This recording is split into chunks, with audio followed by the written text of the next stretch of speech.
All right. Well, chapter 12 exam, week 12 exam, which is over chapters 7 and 8. You're finishing that up today. And then next week, you're on to chapter 9 and 10 with quiz access. And that's all in preparation, really, for the last week. I will do an office hours to some extent. I guess not really. Actually, yeah, I will have to. No, I'll do an office hours on Wednesday to go over some concepts of 9 and 10. That way you should be able to finish out the quiz. It looks like, yeah, quiz access and quiz for that week. And then right after that, by Wednesday, the 14th, you have the final exam to take. And so really, I mean, it's just boom, boom, boom, you're done.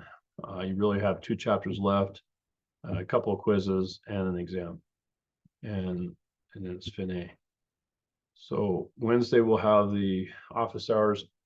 I really won't do a preface for week 14, except for to say, you've got to finish up any assignments that you have left to do by the 14th.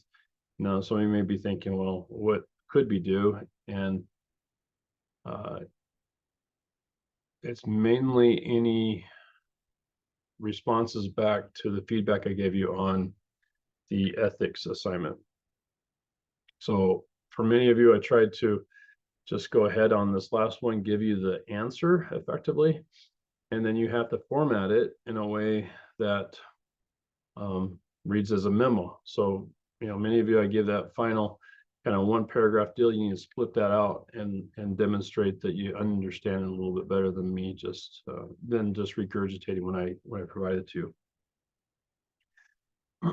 In any case, let's just go over to then the chapter 9 and 10. So this will be analyzing current liabilities as well as long-term liabilities. So current liabilities, you'll talk about anything like accounts payable, in this case, sales tax payable, any unearned revenues, things that we've dealt with before. Here are the payroll type issues, variety of different types of liabilities that happen associated with individuals and maybe sometimes products that are, sold. And then some contingency analysis, right? So in most of this, let's go through, I won't go through this in great detail, but you're just going to be dealing with what are liabilities and how do you record them, right? Analyze and record them. So let's go through this. This is accounts payable. This is pretty straightforward. Usually it's just associated with invoices that come to you. Make sure that they're recorded, ready for payment. Sales tax payable. A lot of companies have to deal with this. Every sale incurs some level of percent that is collected from the customer and then paid to the appropriate government entity. Before, we've talked about unearned revenues or deferred revenues, and we need to adjust for those from time to time, assess whether or not we've earned that revenue or not. And then we may have some short-term notes payables. These are fairly straightforward, but you do have, interest expense that you have to adjust for from time to time, usually on a monthly basis. And yeah, the when a note extends over 2 periods, you have to be able to parse that out and put the appropriate amount of interest in one period over another.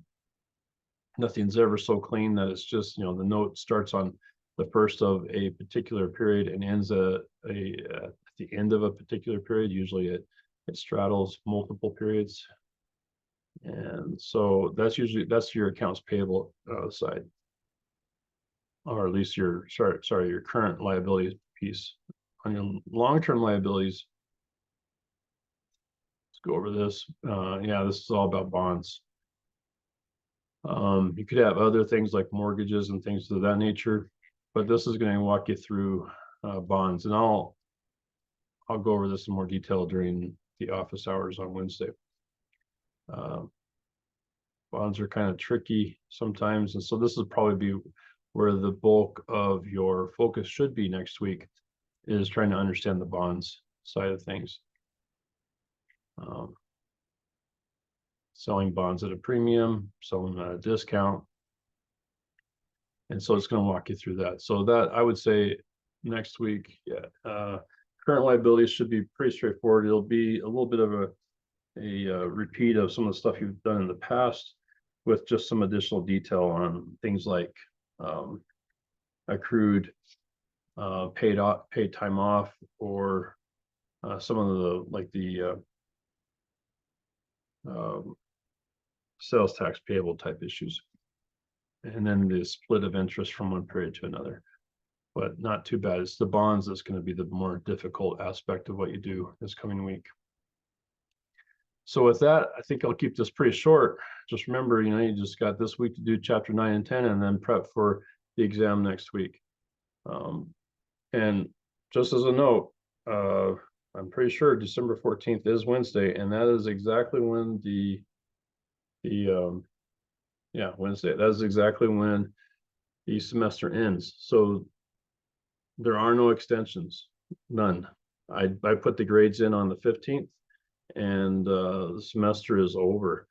So make sure you get the exam done early. You may even want to consider to do the exam on Saturday or Sunday before it's due, so that if you run into any problems, you'll have Monday and Tuesday to work through any technical issues. That way you're done by Wednesday. So just once again, no extensions period on that final exam.